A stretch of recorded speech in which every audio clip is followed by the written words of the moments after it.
너무 잘 아시잖아요. 어떤 근무 환경인지. 근데 아무리 뭐 큰 병원이든 작은 병원이든 지방의료인이든 병원 현장 다 똑같거든요. 조합원 수가 적냐 많냐 이 차이만 있을 뿐이지 어디 병원은 근로 조건이 좋고 다른 병원은 안 좋다 이런 부분으로 구분하기 어려울 만큼 병원 현장은 똑같다고 봅니다. 그래서 병원을 좀 잘 아셔야 조대병원 사례가 왜 모범적인지라는 것을 좀 확인할 수 있을 것 같아서 저희가 이제 매년 저희는 상급단체가 익히 산별로들이기 때문에 4만 거의 5만 명에 가까운 우리 조합원들 전체를 대상으로 설문조사를 하거든요. 매년 3월 달에 설문조사를 해서 그 결과를 가지고 그 해에 산별 현장 교섭을 진행, 중앙교섭과 함께 현장 교섭을 진행하는데요. 그 결과로 보면 하루에 초과 근무 시간이 2시간 이상 하고 있고 실제로 근무자의 50% 정도가 초과 근무를 하면서도 시간의 근무를 받지 못하는 이런 곳이 병원 현장입니다. 그리고 연차도 본인이 신청해서 사용하는 게 아니라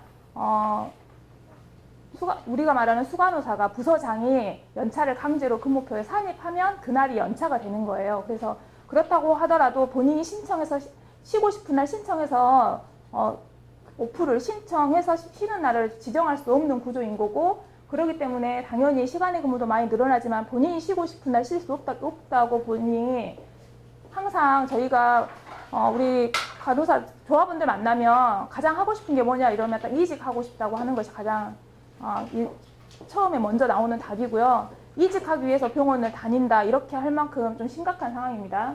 그리고 당연히 시간의 근무가 많이 발생하기 때문에 인력이 부족해서 시간의 근무가 발생하는 부분인 거지 다른 문제가 아니었기 때문에 당연히 휴식 시간도 보장받지 못하고 이래서 오히려 지금은 병원 현장에서 병원 직원들이 그 죽음에 이르는 실제 뭐 언론에서 보셨을지 모르겠지만 전남대병원 같은 경우 작년에 자살 사건도 있었고 그리고 저희 조대병원에서도 조합원이 암으로 두세 분이 1년 사이에 이렇게 세상을 떠날 수밖에 없는 상황이 됐던 것 같습니다. 그만큼 자기 몸을 아끼지 않고 헌신과 봉사를 했고 실제 환자 중심으로 나의 모든 인생을 바친다 이렇게 보시면 좋을 것 같습니다. 그리고 이제 가장 재밌는 건데요. 정말 그 슬픈 이야기이기도 하지만 우리 병원 노동자들이 쉬는 날 하는 게 뭐냐라고 질문을 했는데 1위가 잠자기예요. 거의 40%에 가까운. 그래서 쉬는 날 다른 우리 노동자들은 가족들과 휴가 가고 여행 가고 가족들과 함께하는 행사 이런 부분으로 항상 휴가를 다 사용하는데 병원의 노동자들은 간호사를 포함해서 교대 근무 사업장이다 보니까 모든 직원들이 쉬는 날 잠자는 것이 그리고 잠자는 것을 실컷 잠자보는 게 소원이다라고 할 만큼 정말 노동 강도가 심하다 이렇게 보시면 좋을 것 같습니다.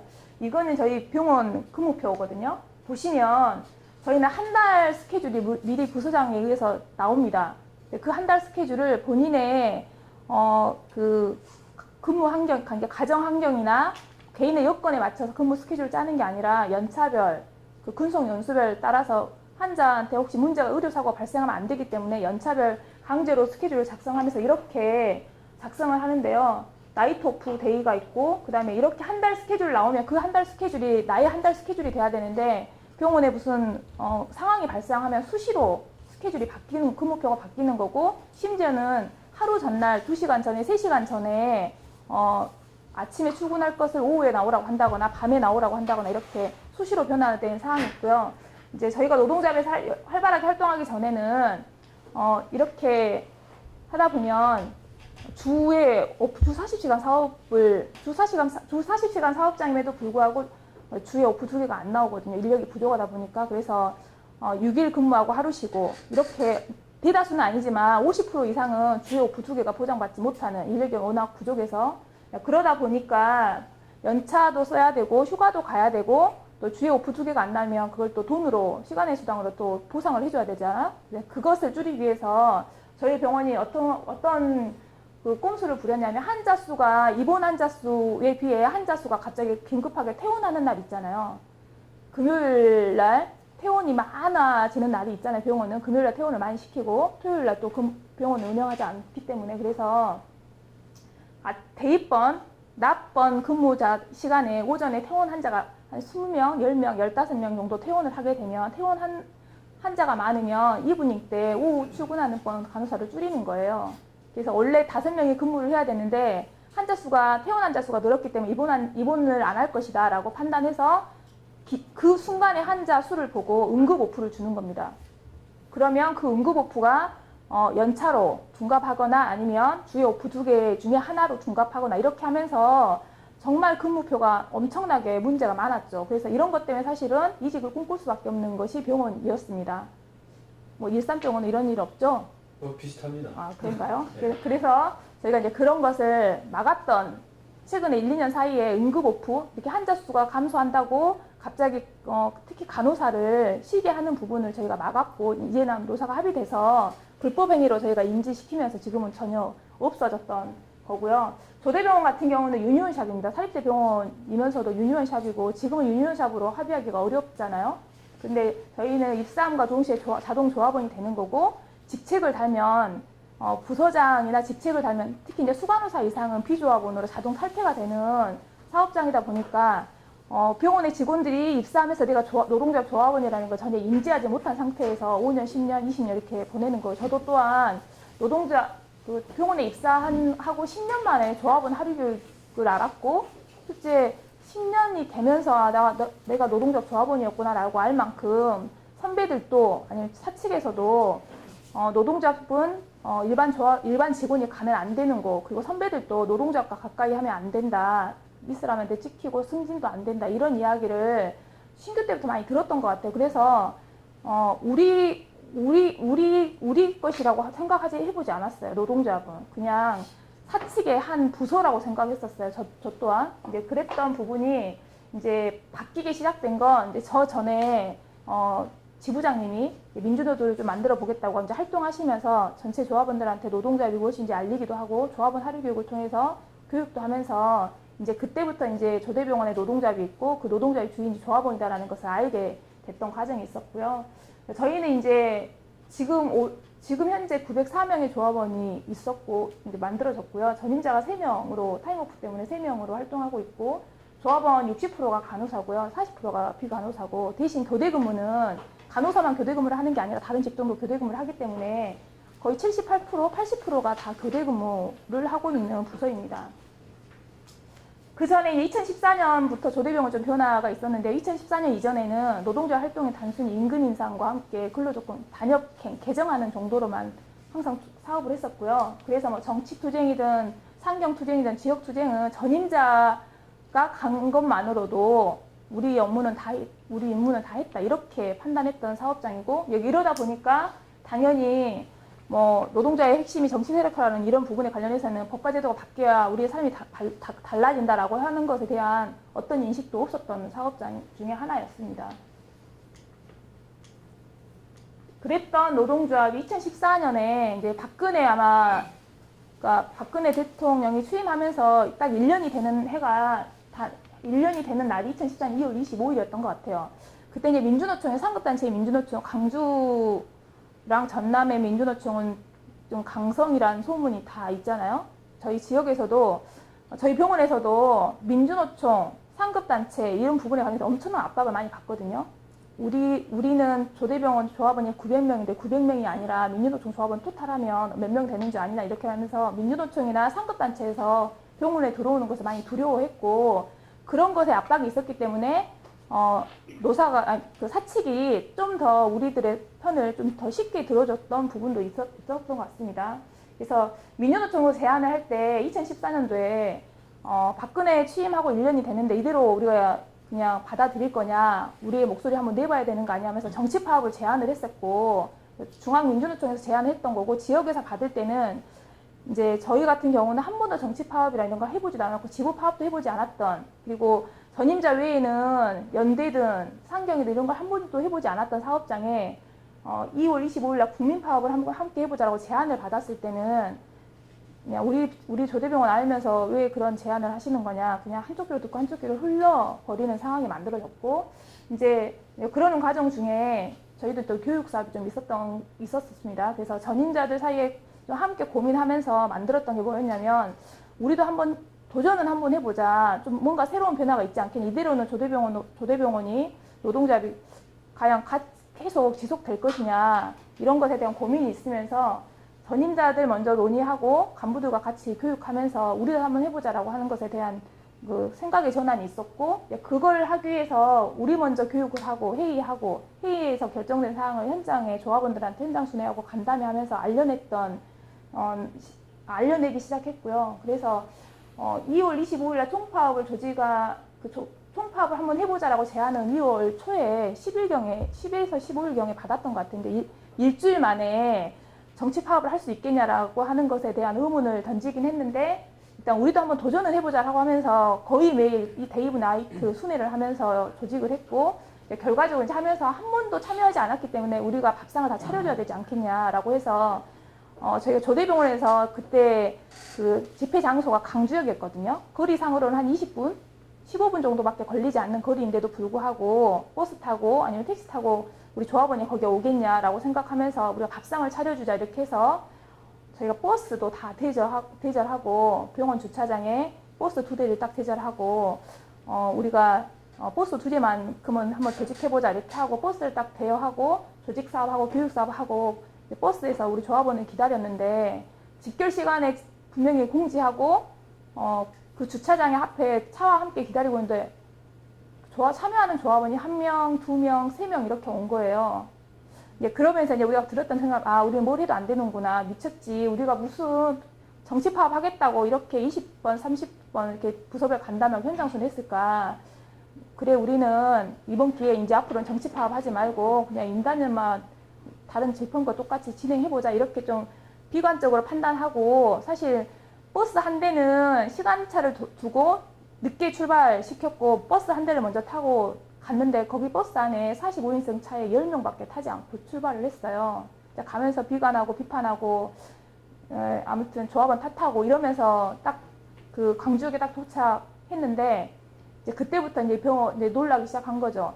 조대병원 깃발을 찾는 우리 조합원들이 깃발이 없어가지고 한쪽에 우르르 몰려있던 과정이 있었고, 노동자들이 함께 하고자 했던 그 마음이 전달이 됐는지 버스 타고 버스를 기다리는 시간보다는 직접 집에서 오는, 그리고 끝난 시간이 너무 다르기 때문에 택시를 타고 강주역에 먼저 와 있던 조합원들이 있었고, 뭐 실제로 거기에 버스 탄 조합원들은 거의 10%도 안 되고 전체가 모아 있던 조합원이 여기 보시는 것처럼 156명이 거기 이미 강주역에 와 있었던 거예요.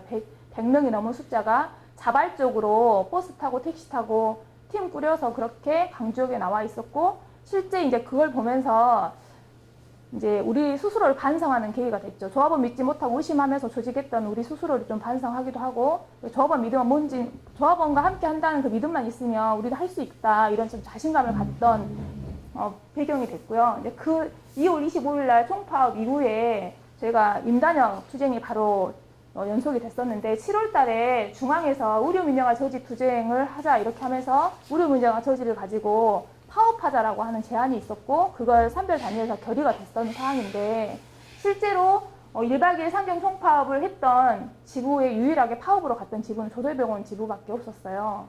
이제 이걸 할 수 있었던 힘도 2월 25일 날 국민파업을 조합원을 의심하면서 조직했지만 결국은 성과물이 있었고, 그 믿음 하나로 다시 우리 하면 되지 않겠냐라고 해서 의료민영화 저지 투쟁과 함께 그때 현안 문제를 가지고 파업을 했는데, 실제 저희가 1박 2일 아예 상경, 서울로 상경 파업을 했었는데 전체는 303명이 참석을 했고, 1박 2일로 같이 올라가고 같이 내려가 한 명도 이찰도 없이 먼저 그 강주로 내려가는 조합원 없이 동일하게 함께 파업을 했던 해가 2014년이었습니다. 국민파업, 정말 저희가 왜 2014년 2월 25일을 잊지 못하냐면, 조대병원 깃발을 세우고 밖으로 나가본 것이 처음이었어요. 2014년도에 26년, 7년 만에 처음으로. 지금까지 저희가 투쟁하면서 연대 투쟁하거나 지역 투쟁하거나 상경 투쟁할 때 저희 조대병원 깃발을 들고 가본 적이 없어요. 왜냐하면 전임자 2명, 3명 올라가는데 깃발을 들 필요가 없잖아요. 그래서 옆에 있는 전남대병원이 국립대병원이고 이제 민주노조가 잘 만들어졌던 사업장이었기 때문에 전대병원 깃발 아래에서 저희가 함께 있거나 아니면 지역지부 깃발에 같이 있거나 다른 지부 깃발 아래에 그 지부 조합원인 것처럼 앉아있을 수밖에 없는 상황이었거든요. 근데 거의 26년 만에 처음으로 조대병원 깃발을 이렇게 세우면서, 한쪽에 이렇게 세우면서, 여기 다 이렇게 노란색 입고 있는 이 뒷모습이 저희 전체 조합원이거든요. 이렇게 깃발을 세우면서 처음으로 그것도 임단협으로 임금 인상이나 이런 걸 가지고 한 게 아니라 정치 파업을 하겠다고 하는 부분으로 여기에 156명이 앉게 되면서 이제 또 다른 계기가 만들어졌던 것 같습니다. 그래서 아마 전체 조합원들이 이날을 항상 기억하고 정치 파업 합시다라고 하면 강주역에서 했던 것처럼요, 이렇게 다시 되물어 보는 것이 현재 우리 조합원들의 모습입니다. 그리고 이 사진은 저희가 1박 2일 상경 투쟁하고 다시 현장에 복귀했을 때 전체가 모여서 함께 마무리했던 사진입니다. 그래서 저희가 이번에 그 대의원대회 통해서 요구안 확장하고 교섭위원 선출하는 과정 중에 저희가 간부 교육을 했었는데요. 노동조합 하면 가장 떠오르는, 가장 기억에 남는 일이 뭐냐라고 이번에 최근에 저희가 설문조사하고 토론을 했었는데 2014년 이 1박 2일 상경투쟁에 가장 기억에 남는다. 노동조합 하면 이 투쟁이 가장 머릿속에 떠오른다. 그때 너무 뿌듯했다. 다시 한번 하고 싶다라는 이야기 할 만큼 우리 조합원들한테도 자신감이 사실 생겼던 거고, 노동조합을 믿으면 뭔가 되는구나, 노동조합과 함께하면 뭐가 되는구나 라고 인식했던 한 해도 2014년이 계기가 됐던 것 같습니다. 그 이후에 조합원들이 변화가 있었던 거죠. 그래서 원래 2014년 이전에는 우리 병원 사업장 조합원 대다수의 그 조합원들이 대다수가 여성이고 병원의 70% 이상이 여성 노동자들이거든요. 그렇기 때문에 당연히 정치에 관심 없고 쉬는 날 잠자는 게 바쁘고, 그리고 드라마 볼 시간도 없다. 우리는 뉴스는 무슨 뉴스냐 이러면서 전혀 세상에 무관심할 수밖에 없고, 내가 언제 이 병원을 그만둘까 이것에 항상 생각했던 조합원들이기 때문에 당연히 남의 삶이나 동지의 삶이나 이런 부분을 살필 수는 없겠죠. 나만 좀 편하면 된다 이런 생각을 했기 때문에. 그래서 우리는 뭘 해도 안 된다 이런 것에 매몰되어 있었는데, 실제로 뭔가 해보겠다고 하면서 기본의 그 틀에서 관성에 좀 벗어나보자라고 했던 계기로 인해서 정치 파업을 하게 됐고, 이렇게 임금인형 저지투쟁도 하게 되면서 간성이 한 단계 발전하는 계기가 됐고요. 그리고 이걸 하기 위해서 새로운 결심을 하게 된 거죠. 동의되지 않았는데 동의하기 위해서 교육사업을 계속 지속적으로 했고, 전인자 플러스 간부 대의원 교육사업을 통해서 그걸 동의를 얻게 했고, 동의가 안 되면 의무사항으로라도 해라 이렇게 하면서 강제사항을 주게 되면서 사실은 새로운 결심이 시작됐고, 그 새로운 결심이 시작되면서 조합원에 대한 믿음이 생겨났고, 그로 인해서 결국은 노동조합이 단순히 임금 인상이나 근로조건 개선만 가지고 세상을 바꿀 수 없고 우리의 삶이 달라지지 않는다라고 하는 것을 인식하게 되면서 우리도 정치 투쟁을 해야 되지 않겠냐, 법과 제도를 바꾸는 투쟁에 함께 하자라고 했던 인식이 바뀌어지게 된 겁니다. 2014년에 그런 투쟁이 있고 나서 2015년 임단협도 잘 마무리가 됐었어요. 모범적으로. 조대병원이 사립대병원, 저희가 160개 병원 전체 지부가 산별 노조이기 때문에 사립대 병원 중에 가장 먼저 교섭을 마무리하고, 항상 모범적인 답안지를 제가 합의를 하고 나면 그 조대병원 지부의 교섭 합의안이, 임금 합의안이든 근로조건 합의안이 가이드라인 될 만큼 엄청나게 사립대병원 지방인데도 불구하고 사립대병원 지부 중에 잘하는 노동조합으로 거듭났던 것이 2014년부터 만들어졌던 거고요. 2015년도에 큰 계기는 이제 2014년도는 저희가 뭐 강제적으로 더 끌고 나 믿고 함께 가보자 이렇게 했던 부분이었는데, 2015년에 뭐 민중총궐기가 제한이 되면서 또다시 정치 파업을 한번 해보자 이렇게 했었던 거고, 그리고 사실은 민중총궐기를 했던 날이 항상 주말이었거든요. 근데 여기 보시는 것처럼 저희는 교대 근무 조합원 90% 이상이 나이트 오프예요. 나이트 오프라 척도도 아시잖아요. 아침에 퇴근하면 그날이 쉬는 날이거든요. 저희가 아침 8시 반에 퇴근하면 그날이 쉬는 날, 그 다음날 다시 바로 아침 6시에 출근을 하는, 그래서 저희 말로 쉽게 말하면 나이트 오프 데이라는 표현을 쓰는데, 아침에 8시 반에 퇴근하는 조합원들 서울 상경하자고 할 수 없잖아요. 가서 그럼 우리 보고 죽으란 소리냐 이렇게 할 만큼 현장에서 아우성이었고, 심지어는 저희가 나이트 퇴근하고 교육, 회식, 회의 참여 금지를 단협으로 합의를 해놨어요. 근데 저희가 민중총궐기 조직하면서 토요일날 상경하자고 제안했을 때, 아니 이것도 하지 말라고 노동조합에 다 단협으로 맺어놨는데 왜 우리한테 이걸 강요하는 거냐, 노동조합이 단체협약을 위반하고 있다 이렇게 하면서 전체 조합원들한테 질타를 받는 과정이 있었고, 이제 저희는 또 이것에 대한 중요성이 있었기 때문에 교육사업하고 하면서 사실 조직을 했던 거고요. 저희 조대병원은 주 40시간 사업장이긴 하나 토요 근무를 하는 사업장이거든요. 시간의 근무 주면서 4시간 오전 근무를 하고 있고, 이걸 하게 됐던 배경은 뭐였냐면, 국립대병원은 국가에서 지원이 많잖아요. 근데 사립대 병원은 특성화하고 병원을 알리는 목적으로 좀 정책적으로 토요 근무를 해보자라고 아마 사측과 노사가 그때 선배님들이 노사가 합의가 되면서 주 9일 사업장에도 불구하고 주 6일 근무를 하는 시간의 근무를 준다 하더라도 이런 좀 사업장이었기 때문에 토요일 날 오전 근무하는 전체 직원의 70%가 토요일 날 근무하는데 그 70%는 다 조합원이 근무를 하는 거고요.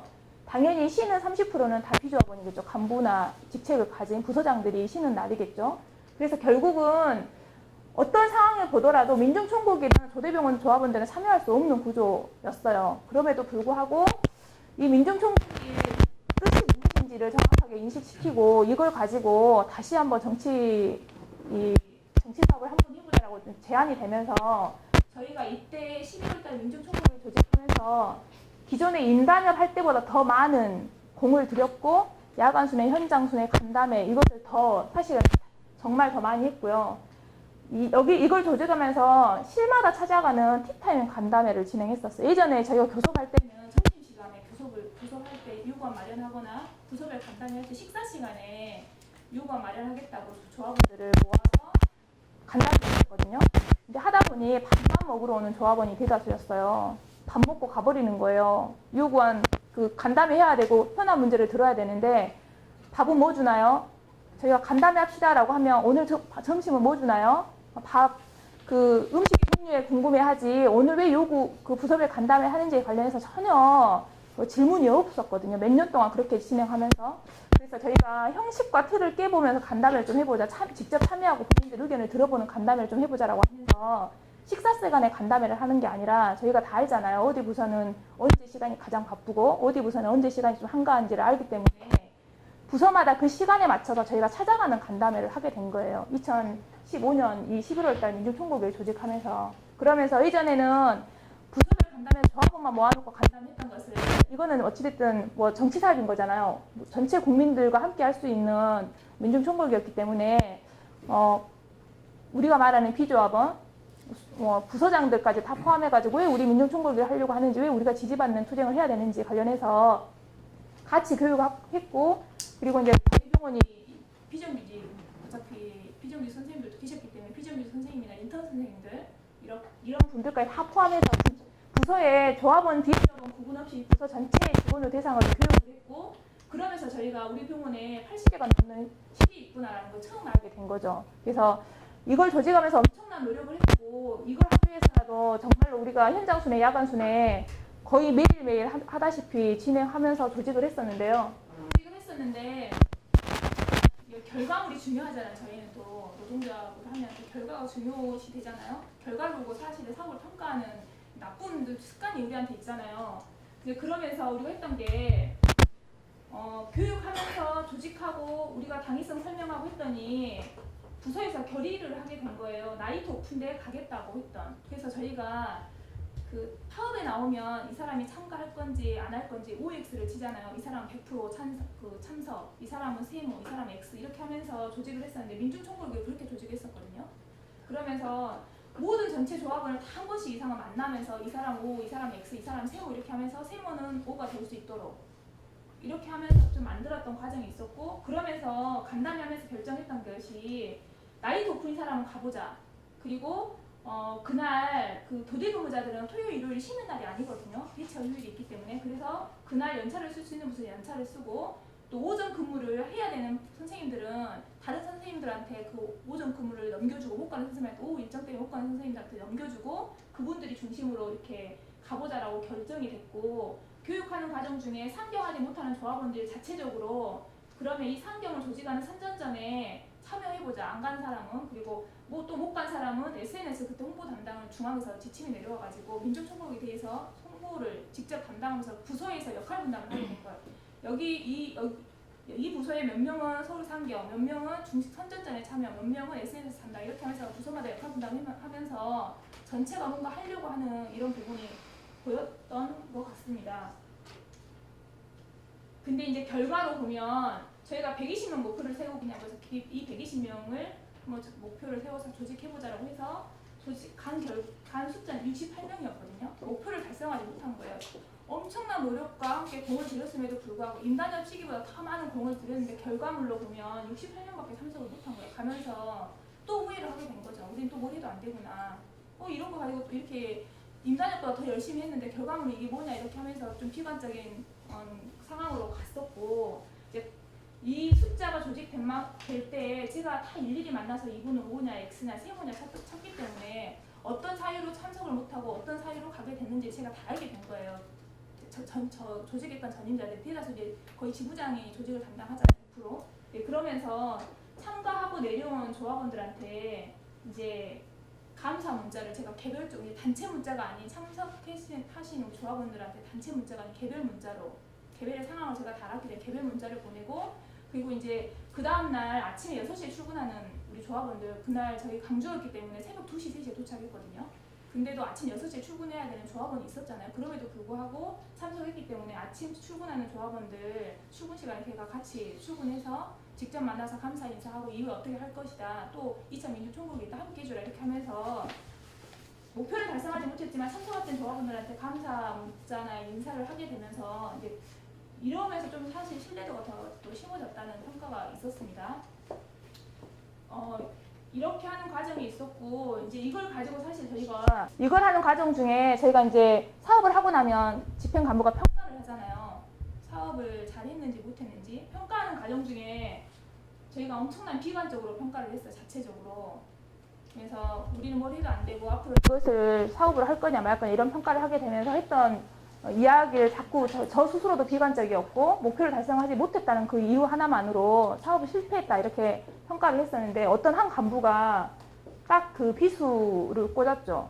조대병원이 언제 정치 파업을 해봤냐, 그것도 강주역도 아니고 20분 15분 거리에 있는 강주도 아니고 서울까지 가는 4시간 올라가서 2-3시간 하고 4시간 다시 내려오면 새벽 2시 3시에 도착을 하는데 누가 정말 이렇게 한 번이라도 갈 수 있었겠냐, 이 참석한 사람들의 이 소중한 마음을 왜 외면하는 거냐라고 하는 어떤 한 간부의 비수가 있었고, 사실 그 말을 들으면서 정말 우리가 참석했던 조합원들의 소중한 마음, 그리고 부득이하게 참석하지 못했던 부분을 우리가 다 알면도 불구하고 이렇게 결과에 중시하는 우리 스스로를 좀 반성해보자라고 하는 것에 대한 이런 부분이 있었고, 이제 그런 것을 좀 다시 되새기는 시간이 있으면서 사실은 11월 14일이 백남기 농민이 이제 결국은 돌아가시긴 했지만 이때 큰 사항이 있었고, 이 투쟁이 언론에 보도되면서 불법 행위를 했다 이렇게 막 매도했었잖아요. 근데 우리 전체 조합원들은 그 언론을 믿지는 않았거든요. 왜냐하면 우리가 왜 민중총국을 하는지 그 교육 사업을 다 했기 때문에 우리의 그 진실성을 알았고 언론이 왜곡해서 보도하고 있구나라는 것을 알게 되면서 11월 14일 그 물대포 사건이 터지면서 제 전화통에 불이 났었어요.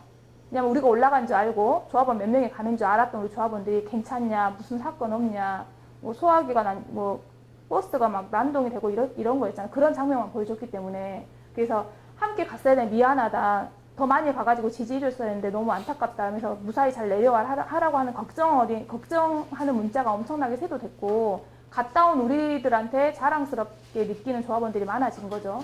네, 그런 과정이 있었고, 11월 14일 1차 민주총국이 이후에 계속 총국위를 지속한다고 하는 지침이 좀 있었고, 그 지침을 따르기 위해서 저희들도 함께 복무했던 것 같습니다. 그래서 11월 14일 1차 민주총국위 이후에 2차 민주총국이 결정됐고 다들 비관적이었어요. 모든 사업장이 그 불법 행위를 했다고 언론에 매도당했고, 실제 또 무서워서 못 가겠다고 했던 조합원들이 있고, 조대병원은 1차를 한번 해봤기 때문에 2차는 또 가지 않겠냐라고 해서 그대로 목표를 120명 세우고 참석을 했는데 50명 참석을 했거든요. 근데 11월 14일 68명도 조합원 대비해서 저희 160개 병원 지구 중에 1, 2를 다툴 만큼 참여도가 높았고, 12월 5일 날 2차 민중총국위도 저희 160개 병원 전체 지구 중에 1, 2를 다툴 만큼 많이 참석했던 숫자인 거예요. 네, 우리 이제 목표를 달성하지 못했지만, 그리고 이제 그러는 과정 중에 11월 16일, 11월 19일 매일 주말에 이렇게 민주노총 총파업 3차 총국이 있었는데, 이때는 다 목표를 달성할 만큼 성과가 있었죠. 다 이거 지역이었거든요. 여기는 서울이었고, 이렇게 장소에 따라 조금 참여하는 이런 걸 좀 다르긴 했지만, 결국 노동자 활동에 대한 핵심 사업이 무엇인지를 우리 조합원들이 인식했던 과정이 있었다 이렇게 보시면 좋을 것 같습니다. 이게 이제 총국이 조직하면서 저희가 함께 했던 상황이고요. 이렇게까지 만들어졌던 건 딱 핵심 되돌아보면 딱 한 가지였던 것 같습니다. 간부 대의원들의 변화였거든요. 저희가 이제 제가 2011년도 11월 15일 날 노동조합 상근을 했어요. 그때 제가 상근할 때는 제가 지금처럼 미리 간부 활동을 하고 그 다음에 전임자가 된 게 아니고요. 저는 노동자 하루교육도 10년 만에 처음 갔다고 했잖아요. 저는 이름만 올라가 있는 간부였어요.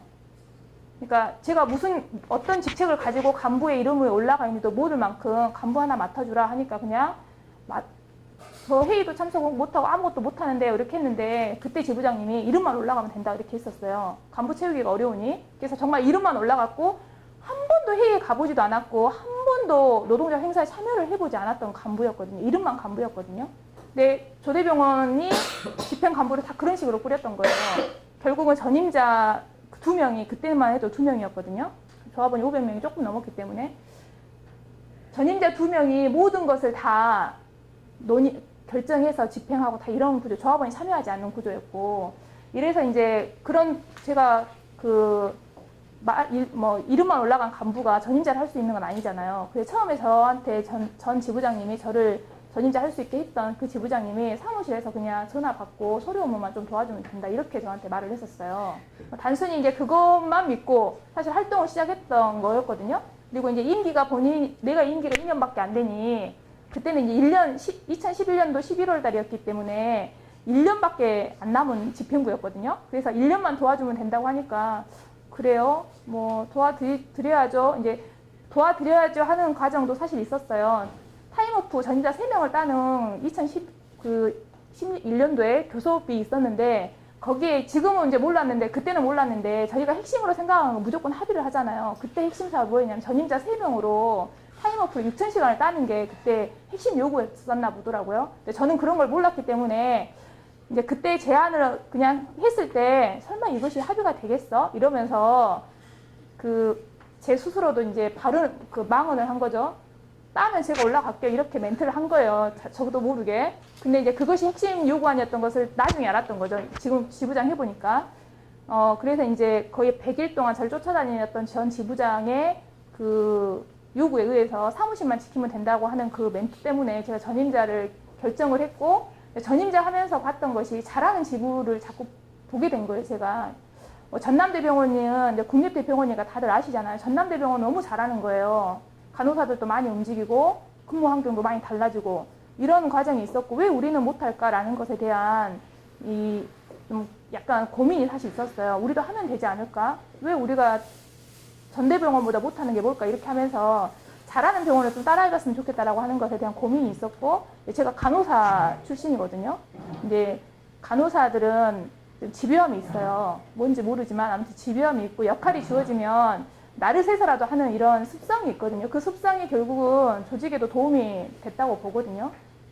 이제 그러고 이제 제가 좀 특이한 게 전임자로 올라오기 전에 그냥 간호부 핵심 요원이었거든요. 간호부의 핵심. 쉽게 말하면 사측의 핵심 요원이었고, 제가 2010년도에 인증을 좀 받았어요. 평가를 받잖아요, 병원마다. 거기에 제가 모든 인증에 관여할 만큼 교육하고 뭐하고 이게 다 했었거든요. 그렇기 때문에 제가 전임자 올라간다고 했을 때 의사들 쫓아와서 노동자 가면 망한다, 찍힌다, 승진 안 된다, 가만히 있어도 간호부장 될 건데 왜 너는 그렇게 길을 선택하는 거야 이러면서 이제 계속 문제 제기를 했고, 근데 이제 기존의 약속을 난 지켜야 되겠다 생각하고 사실 올라왔던 과정이 있었던 거고, 그래서 이제 저의 집요함이 사실은 간호부에서도 많이 부담스럽다 이런 이야기를 할 만큼 그런 게 좀 있었던 것 같습니다. 그러면서 제가 이제 2011년도에 전임자 1년 하고 다시 제 전임자 해달라고 요청이 있으면서 산안부장 2년 하고, 이제 2014년도에 처음으로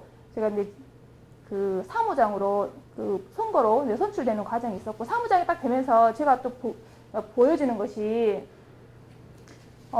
대의원과 간부와 대의원들이 학대되지 않고 이름만 올라가 있는 이 시스템이 맞냐라는 것에 대한 문제 제기가 좀 있었어요. 근데 그것을 개선하기가 좀 어려웠고, 그래서 제가 2년 동안 사무장 하면서 조직 사업을 자체적으로 했던 것 같아요. 왜냐하면 병원의 핵심은 꽃은 간호사가 될 수밖에 없거든요. 간호사가 파업에 동참하지 않거나 노동자 활동에 참여하지 않으면 어떤 투쟁을 하든 승리할 수 없는 투쟁인 거고, 또 간호사가 가장 근무 조건이 열악하고 교대 근무이기 때문에, 그래서 간호사들을 좀 변화시켜보면 어떨까라는 고민이 있으면서 2015년에 제가 이제 지부장으로 올라오게 되면서 가장 처음 했던 것이 대용구역 간부 대의원을 좀 만들어 보자라고 하면서 대용구역을 확대하게 됐거든요. 이거 확대하면서 원래 이렇게 18구역이었어요. 18구역이면 한 명의 대의원이 조합원 70명 정도를 담당하고 있었기 때문에 의견 수렴을 했다고 보기는 어렵잖아요. 그냥 이름만 올라가 있는 대의원이었겠죠. 간부도 저도 이름만 올라가 있는 간부였던 것처럼.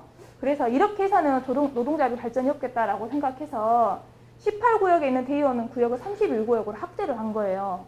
이러면서 그 문제제기를 많이 받았죠. 18명의 대의원도 다 구성이 안 됐었거든요. 그 전에는 70%밖에 구성이 안 됐는데 18명의 그 대의원 구역이라도 다 100% 채우면 되는 거지 31구역까지 늘려가지고 뭘 할 거냐라고 하는 것에 대한 지부장에 대한 압박이 좀 많았거든요. 근데 내가 어떤 식으로든 31구역을 채워보겠다 이렇게 하면서 지인, 혈연, 선배 이렇게 압박을 하면서 대의원을 전체를 다 구성을 한 거예요. 31구역을.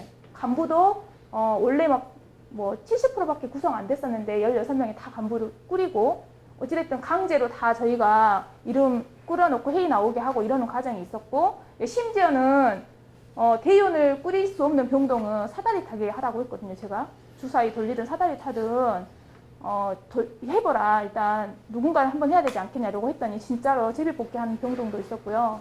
사다리 타게 해가지고 사다리 타게 해가지고 걸린 사람이 대의원 하기도 하고 아니면 그날 근무가 아닌 사람이 대의원으로 올라오기도 하고 이러면서 결국은 31구역을 다 채우게 된 거예요. 그래서 일단 시작은 이렇지만 한번 교육사업도 한번 해보자라고 하면서 이제 시작을 했던 것이 이 간부 대의원들과 함께 역사기행도 가보고 노동교실도 하고 소모임도 꾸려보고 교육사업을 좀 진행했던 것 같습니다.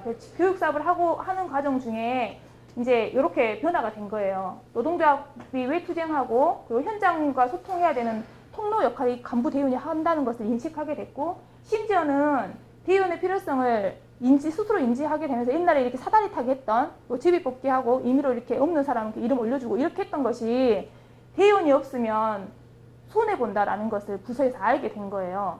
대의원과 현안 문제가 노동자별에 오면 그 현안 문제가 해결되는 것이 결과물로 만들어지면서 모든 부서에 대의원이 없으면 소외받고 사실 소통할 수 없구나라는 것이 인식되면서 변화가 있었고요.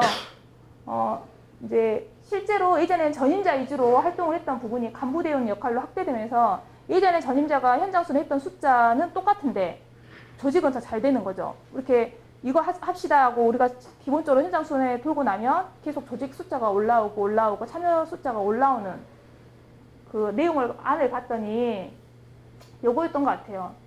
대의원이 노동자 활동이나 사업에 가서한 일치성이 있으면서 결국은 그것을 우리 사업으로 받아들였고 자세히 보니까 거기 안에 속해 있던 조직사업이 잘 됐던 교육사업이 잘 됐던 간부 대의원 그 부서에서 조직도가 더 많이 참여도가 더 많이 올라오게 되면서 이렇게 그 참석을 하게 됐던 것 같습니다. 그래서 결국은 이렇게 그 노동자의 필요성도 인식하고 그리고 투쟁과 사업의 정당성도 인식하는 간부들이 더 많아지고 결국은 그런 이치성이 높아지면서 질적 전환이 됐고 결국 그 질적으로 전환됐던 그 부서가 다 참여하는 이런 결과물이 만들어졌고 심지어는 의무적으로 참석하고 이렇게 순번을 짜서라도 참석해야 되는 거 아니냐 이렇게 하면서 우리가 제안하지 않아도 참석했던 결과물이 좀 만들어졌고요. 이제 이러는 과정 중에 전임 간부에 대한 신뢰도가 높아졌거든요. 예전에 27년 전에 저희 노동조합은 O용이었어요. 정말 저희들도 O용이라고 말하거든요. 왜냐하면 상경하는 투쟁에 전혀 가지 않았고 조합원들한테 어떤 선전이든 홍보든 하진 않았고 교섭을 하면 임금 인상만 하고 나머지는 다 우리한테 알려주지 않았거든요. 제 기억에 분명히 했겠죠. 잠정합의 찬반 투표라는 걸 했을 건데 제 기억이 없거든요. 제가 투표한 기억이 안 나요. 이렇다고 하면 정말로 임금 인상 말고는 사업을 하지 않았겠죠. 그 선배들이. 그랬던 노동자이었기 때문에 전임자로 올라가면 놓은다고 생각했어요. 통상근무하고 교대근무하지 않아도 되고 그냥 아침 출근 저녁 퇴근하고 사무실만 지키면 된다라고 저희가 인식을 했던 것이 전임자 활동이었기 때문에 당연히 전임자들에 대한 신뢰도가 없었겠죠. 그래서 노동자 전임자로 간다는 것은 편하기 위해서 간다라고 생각했던 우리 조합원들이 이제는 이렇게 걱정하는 집에는 가냐, 밥은 먹냐, 언제 쉬냐. 왜냐면 거의 매일 주말에도 이브나이트 순회하고 명절 때도 이브나이트 순회하고 이런 것이 좀 발생하면서 이렇게 저희를 걱정하면서 신뢰도가 좀 많이 높아졌고요. 그리고 노동조합이 이렇게 중요한 일을 하는지, 왜 이렇게 노동조합이 그 역할이 필요한지를 이제 인식하게 되면서 집회에 대한 인식도 바뀌어지고, 우리가 함께 가야 된다 이런 것도 많이 바뀌어진 것 같습니다. 예전에 이제 저희 선배님들이 그 노동자 전임자를 꾸리기 위해서 썼던 방법이 이거였어요. 교대 근무자는 통상 근무가 꿈이잖아요. 교대 근무 안 하고 아침 출근 저녁 퇴근하는 게 꿈이었잖아요. 그래서 그 전에 통상 근무 할 수 있으니까 전임자 해달라 이런 요구를 많이 했었거든요. 저는 그때는 통상 근무였거든요. 제가 올라올 때는 저한테는 통하진 않았는데 제가 이제 다른 전임자를 꾸릴 때 저도 이런 방법을 썼었어요. 교대 근무 하기 힘드니 통상 근무 하면서 날 좀 도와주라 이렇게 하면서 전임자 올라왔던 과정이 있었는데, 노동자 활동이 간부대의원 전체 조합원들이 알려지면서 이제는 통상 근무할 수 있으니 노동자 전임자 해달라 이 말이 안 통하거든요.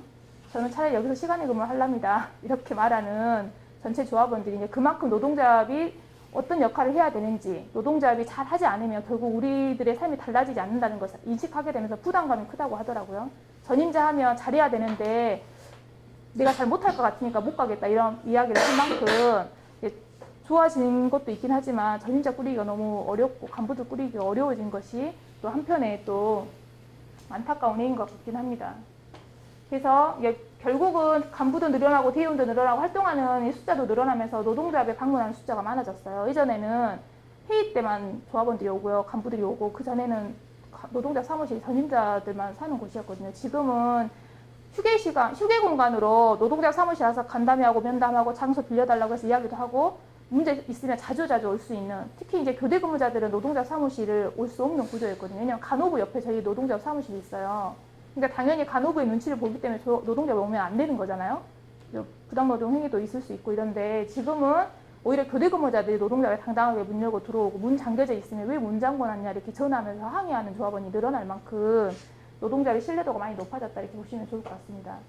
결국은 2014년, 15년 이렇게 하면서 노동자가 체질적으로 많이 변화됐고, 이제 단순히 누구의 노력이 아니라 모두가 함께 하는 것이 노동조합이다라는 인식을 하게 됐던 것 같아요.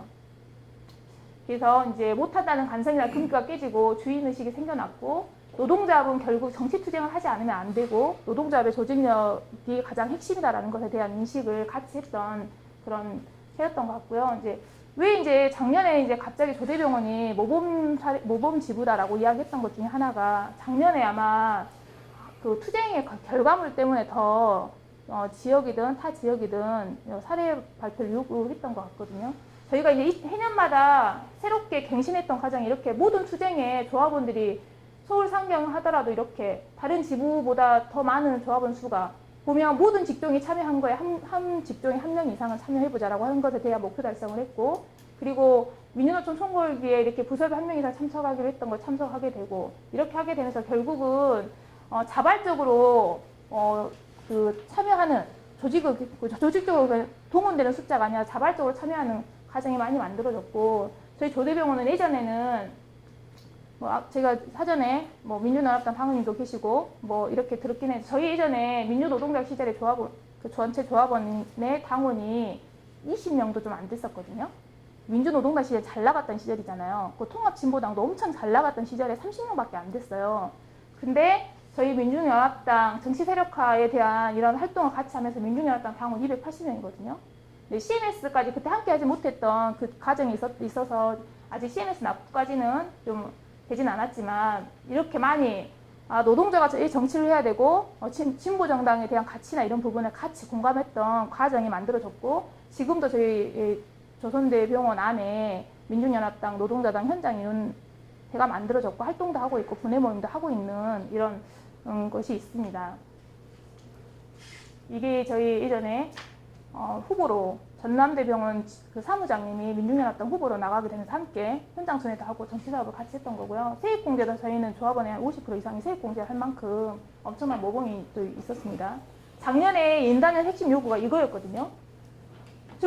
비정규직 임금을 정규직하고 동일하게 해달라, 인력 증원해달라, 비정규직을 다 전체를 정규직화해달라고 하는 이제 이 요구만 보더라도 절대 합의할 수 없는 요구안이라고 봤어요. 다들 우리 간부들조차도 너무 지부장이 너무 막 이렇게 요구하는 거 아니냐 이렇게 했었는데, 결국은 저희가 이걸 합의하기 위해서 이렇게 교섭 요구안을 아시나요? 아까 영상에 보셨잖아요. 아시나요? 아이스크림 사가지고 요구안이랑 같이 아시나요? 이렇게 물음표 나눠주는 사업도 해보고, 그리고 병원 사업장 아침 먹는 우리 직원들이 거의 없거든요. 새벽에 나오다 보니까. 그래도 아침 있는 삶을 위해서라 인력 충원이 필요하지 않겠냐 하면서 아침 챙기기 행사도 해보고, 또 교섭이 잘 안 풀리니까 교섭을 좀 꼬여있다, 좀 풀어주라 하면서 까베기 이렇게 저희가 사가지고 의미 있게 까베기도 사서 나눠주고 오기도 하고, 직접 참여하는 거. 그리고 명절 때는 밥도 못 먹고 일하는 직원이 대다수에 컵라면도 나눠주고, 영상에서 아까 보신 것처럼 이제 저희가 9월 27일 파업 전야제를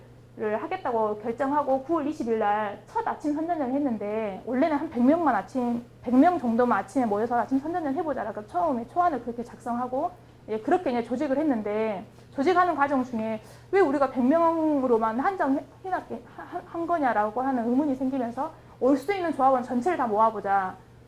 우리가 한 번 모일 때 잘 모이면 파업까지 가지 않고도 우리 합의안을 잘 합의할 수 있지 않겠냐라고 하면서 저희가 100명의 처음에 목표를 세웠던 것을 결국은 참여자 수가 280명이었거든요. 그 숫자는 나올 수 있는 숫자는 다 나온 거예요. 왜냐하면 아침 8시에 진료를 준비하고 진료를 시작하는 파트, 교대 근무는 8시면 교대 근무자 인수인계 하고 있는 타임이거든요. 그래서 나올 수 없는 구조죠. 그래서 오프자가 새벽 2시나 3시에 퇴근했던 오프자가 다 아침 7시에 다 집결을 한 거예요. 그래서 280명이 참석을 했고, 지역에서 한 가지 사례, 지역에서 이제 조대병원 아침 선전전에 250명이 왔다고 전대병원 지부가 본인들 이제 전체 조합원들한테 선전전이든 집중을 좀 해달라, 우리도 함께 해달라고 하는 조합원들한테 알리는 선전물에 조대병원이 아침 선전전에 250명 조합원이 참석했다, 우리도 할 수 있으니 함께 해달라, 이렇게 해가지고 제가 항의를 바로 전화했거든요. 우리 280명 참석했는데 왜 숫자를 250명으로 줄이는 거냐 이러면서, 저희 이제 지역에서도 이렇게 함께 활동하신 분들 막 이렇게 텔레그램도 있고 이러잖아요. 여기에 다 조대병원 250명 아침 선전전 했다, 이런 것만 올리면 다 수정 보도해달라, 정정해달라 이러면 항의하면서 결국 이제 280명의 숫자로 정확하게 참석한 숫자를 이렇게 지역에 알려내는. 그래서 저희가 그때 이 숫자를 조직할 때 정말 저희가 어렵게 조직했고, 한 사람 한 사람이 소중한데 숫자를 줄이는 것에 대한 부풀리는 것도 아니고 정확히 온 숫자를 알려주는 것이 우리한테는 정말 중요했거든요. 그러면서 문제 제기를 하는 과정 중에 그래서 이제 이 숫자, 참여하는 숫자가 사실 논란이 되기도 했어요. 조대병원 지부장한테 숫자 잘못 말하면 혼나니까 280명이라고 꼭 말해라, 이렇게 하면서 이야기가 될 만큼 엄청난 효과가 있었고, 이 아침 선전이 있는 날 새벽에 저희가 합의를 했어요. 이때까지 가지 않고. 그래서 합의 결과가 이게 아침 선전을 했던 사진이거든요. 그리고 이제 그날 아침에 이렇게 지지프랑도 보면서 함께 진보정당에서 함께 해주셨던 거고요. 이 사진이고요. 그래서 합의를 바로 그날 아침 280명이 나와서 선전전하고 밤 12시에 합의를 했는데, 정말 저희가 핵심을 생각했던 건 다 했거든요. 임금 인상을 했는데, 예전에는 인상분 전체를 발전기금을 다 병원에 내냈어요, 전 집행부들은. 근데 인상분을 발전금 내지 않고 100% 다 우리가 받는 거. 정규직 인턴기간이 1년이었거든요. 정규직으로 입사하면서도 인턴기간 때문에 인턴기간 1년으로 두고 1년 동안 임금을 80%만 준 거예요. 이런 이상한 병원은 없잖아요. 정규직인데도 불구하고 비정규 임금 80% 주는 병원은 없었잖아요. 근데 이걸 병원이 만들어진 역사적으로 계속 거의 40년 동안 이것이 유지됐던 것이 2016년도에 100%로 만들어졌고, 인턴기간을 아예 없었던 거예요. 그리고 고용직종 무기계약직을 정규직으로 전환했고, 조리원 파트가 무기계약직인데 정규직으로 전환했던 과정이 있었고, 이 5개의 부서에 비정규직을 전체 부서를 정규직으로 합의를 했던 과정이 있고요. 그리고 인력 충원과 함께 지금 조대병원의 비정규직 임금으로 80%를 받던 것을 정규직과 동일하게 100%, 그래서 동일노동 동일임금을 합의했던, 그래서 비정규직이라고 해서 임금 차별이 없거나 이런 없는 것으로. 그리고 단체 협약은 대다수 조합원들에만 이행할 수 있도록 어떻게 보면 되어 있는데, 저희는 단체 협약은 비정규직이나 정규직이나 다 차별 없이 다 100% 똑같이 동일하게 적용하는 것으로 합의가 됐고, 그리고 이제 저희 조대병원 간호 등급이라고 있는데, 등급이 숫자가 적으면 적을수록 사실은 간호사 수가 많이 충원되는 거거든요. 기존에 3등급이었는데 2등급으로 작년에 합의하면서 거의 100명 정도의 간호사가 충원할 수 있는 과정이 됐습니다. 그리고 직종마다 이게 승진의 문제가 있었는데 전체 직종을 자동 승급을 합의를 했고, 저희가 기능직이라고 채용을 하는데 사실은 기술직으로 채용을 해야 되는데 인건비 줄이려고 기능직으로 채용을 했거든요. 이제 비정규직법 생기면서 그 공무원들이 기능직이 지금 없어졌거든요. 다 일반적으로 전환했는데 그때 만들어진 이 문제들을 다 전체를 기술직으로 일반 직종하고 똑같이 전환하는 과정의 결과물이 만들어졌습니다. 그리고 다른 병원들은 통상임금 소송에서 사실은 통상임금을 확대했었는데 저희는 통상임금을 그냥 합의로 소송하지 않고도 저희가 지금 현재 할 수 있는 통상임금 범위에 다 확대하는 이런 결과물이 있었기 때문에 좀 더 좀 의미 있다고 생각이 듭니다. 마지막인데요. 세상을 변화시키기 위해서 모인 사람이 다 몇 명밖에 없다고 하더라도 그 힘을 과소평가하지 마라. 지금까지 세상은 그런 사람들이 변화되어 왔다. 이것을 제가 딱 한 번 들었었어요. 다른 교육 사업을 하면서. 근데 이것이 정말 핵심이라고 생각합니다. 내가 아니면 된다라고 하는 것에 대한 부분에서 벗어나서 나부터 시작해보자라고 하는 이런 것이 사실은 저에게도 있었고, 저도 사실은 노동자 활동하기 이전에 딸이기도 하고, 저도 결혼을 했기 때문에 며느리이기도 아내이기도 하고 아이의 엄마이기도 합니다. 그러나 이제 저의 장점인지는 모르겠지만 뭔가에 미치면 딱 그것만 꽂히는 이런 스타일이긴 하거든요. 그래서 집에서도 사실 포기를 했었어요. 처음에는 남편도 저희는 병원 CC거든요. 병원에 같은 조합원인데 처음에는 저는 아무것도 몰랐기 때문에 남편이 그래 거기 가서 경험하는 것도 나쁘지 않겠다라고 그 한마디 때문에 제가 올라간 거거든요. 전임자로. 근데 이제 처음에는 욕 먹으면 안 되니까 하는 동안 열심히 해라 이렇게 이제 남편이 지지해줬고 사실 그 남편의 지지 때문에 열심히 했던 건 사실이거든요. 왜냐면 저도 이제 잘한다는 소리를 듣고 싶지 못한다는 소리를 듣고 싶지 않았기 때문에 근데 이제 사무장 2년이 지나고 이제 지부장을 하려고 하니 이제 그만했으면 좋겠다 남편이 열심히 했으니 이제 내려와라 집에서 이제 가정이나 좀 지켜달라 이렇게 사실은 안 했으면 좋겠다는 이야기를 했었는데 결국 2년의 지부장을 하고 제가 올해 다시 또 재선을 하게 된 거거든요. 재선하는 과정 중에 남편이랑 거의 3개월, 4개월 말을 안 했어요. 지부장 제가 또 안 한다고 이렇게 약속을 했었고 사실 2년만 열심히 하고 그래서 2016년도에 합의하면서 어떻게 했냐면 지부장으로서 정말 내가 이것만큼은 합의하고 내가 현장 가겠다라고 하면서 그 20몇 년 동안 수건 사업을 2016년에 풀었던 거거든요.